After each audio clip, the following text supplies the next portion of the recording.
The only sound in the room was the faint, rhythmic hum of the air conditioner. Then, the digital beep of a phone unlocking. A voice recording began to play. It was Julian's voice.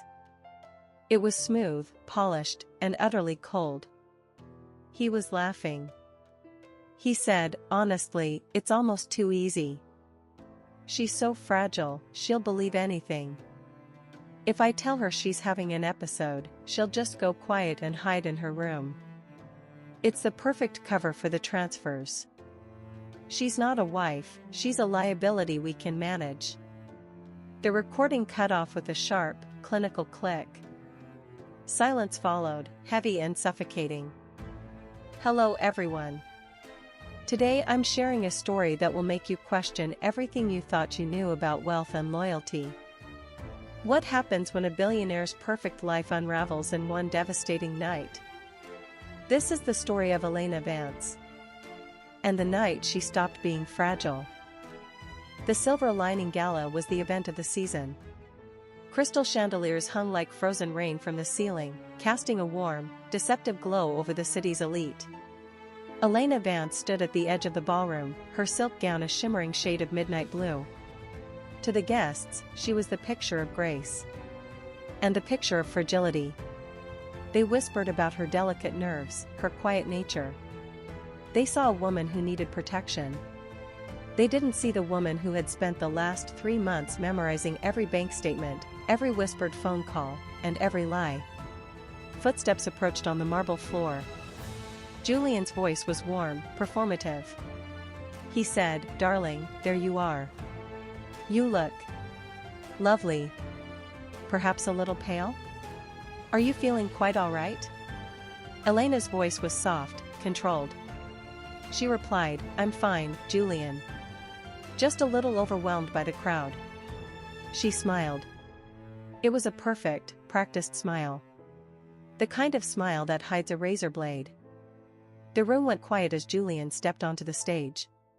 He looked every bit the philanthropist. The golden boy of the city. He raised his glass, the light catching the diamonds on his fingers. He looked down at Elena, his eyes filled with a fake, shimmering pity that made her skin crawl.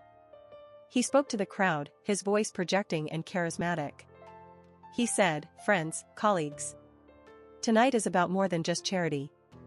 It is about resilience. It is about supporting those who, through no fault of their own, find themselves unable to carry the weight of the world. Like my dear, sweet Elena. We all know her struggles, and we all admire her strength in simply being here tonight." Soft, sympathetic murmurs rose from the crowd. A few people even sighed. Elena felt the eyes of 100 people on her. They weren't looking at her with respect. They were looking at her with pity. They saw a broken woman.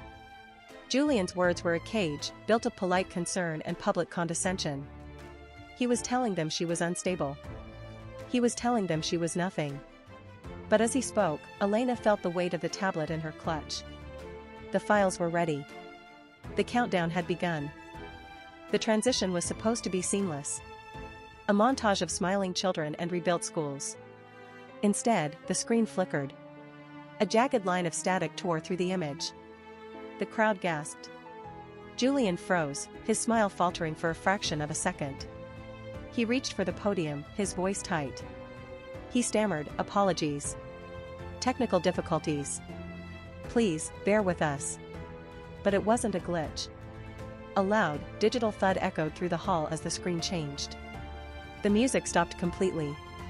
Total silence. The screen didn't return to the charity photos. Instead, a massive, high-resolution screenshot filled the room. It was a text message thread. The names at the top were unmistakable, Julian and a woman named Chloe. The text was from 3 weeks ago. Julian had written, "The transfers are complete. She's too unstable to notice. We can finally start the nursery fund." A collective, audible gasp rose from the crowd. Someone's chair scraped back violently against the floor. The room exploded. It wasn't just a scandal, it was a public execution. The screen began to cycle through images like a relentless machine. There was a bank statement showing six-figure transfers from the Silver Lining Foundation to a private account in the Cayman Islands. There was a photo of Julian and Chloe, laughing on a beach, looking every bit the happy, secret family. And then, the killing blow. The voice recording played through the massive ballroom speakers. Everyone heard Julian's voice say, "She's not a wife, she's a liability we can manage." The room was filled with the rapid-fire sound of camera shutters and the roar of confused, angry voices. Julian was no longer the golden boy. He was a man drowning in the light of 1,000 flashbulbs. He shouted, "Turn it off! Someone turn it off! This is a fabrication! Elena, stop this!" He looked at Elena, his face contorted with rage and terror. But Elena didn't flinch. She didn't cry. She sat there, her hands folded in her lap, watching him crumble with the calm of a predator watching its prey. Julian lunged for the microphone, his movements clumsy and desperate. He was about to scream that Elena had lost her mind, that this was all a hallucination. But a hand caught his wrist. It was a firm, steady hand. It was Marcus, the director of the Silver Lining Foundation. The man everyone thought was Julian's most loyal accomplice. Marcus's voice was deep and resolute. He said, "Enough, Julian. The charade is over. I didn't help you hide the books because I believed in your vision. I helped you because I was afraid. But I'm not afraid of a thief anymore." The crowd went silent. A heavy, expectant stillness filled the room. Marcus turned to the crowd, holding up a thick, physical folder. He didn't need a screen. He had the truth in his hands. He had the real audits. The ones Julian thought had been shredded. The ones that proved the embezzlement wasn't just a mistake, but a systematic theft. He told the crowd, "I have the documents right here. Every cent. Every lie. And I am handing them over to the authorities tonight." The collapse was total. By the time the police arrived, the social hierarchy of the city had already been rewritten. Julian Vance was led out of the ballroom in handcuffs, his head bowed. The golden boy was now a common criminal. The cameras followed him, a relentless swarm of vultures. The charities board was dissolved by morning. The Vance name, once synonymous with prestige, was now a punchline in every tabloid from New York to London. And Elena? She didn't stay to watch the wreckage. She walked out of the ballroom, through the sea of shocked faces, and into the cool night air. She didn't look back at the man who had tried to break her. She didn't look back at the life she had lost. She looked straight ahead, toward a future that was finally, undeniably, her own.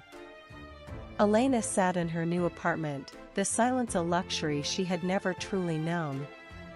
She was alone, but for the first time in years, she wasn't lonely. She was safe. She reached for her phone, intending to turn it off for the night. But a single notification caught her eye. A message from an unknown number. The phone chimed, and she tapped the screen. A cold, digital voice read the text, "You think it's over, Elena? Julian was just the beginning. We're still watching." Elena stared at the screen. The blue light reflected in her eyes, which remained calm, steady, and sharp. She didn't tremble.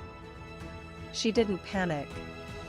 She simply typed a single word back, "Try me." And that's the story. Sometimes justice comes in unexpected ways. Thank you for listening, and I'll be back soon with more incredible stories that will keep you on the edge of your seat. Until next time.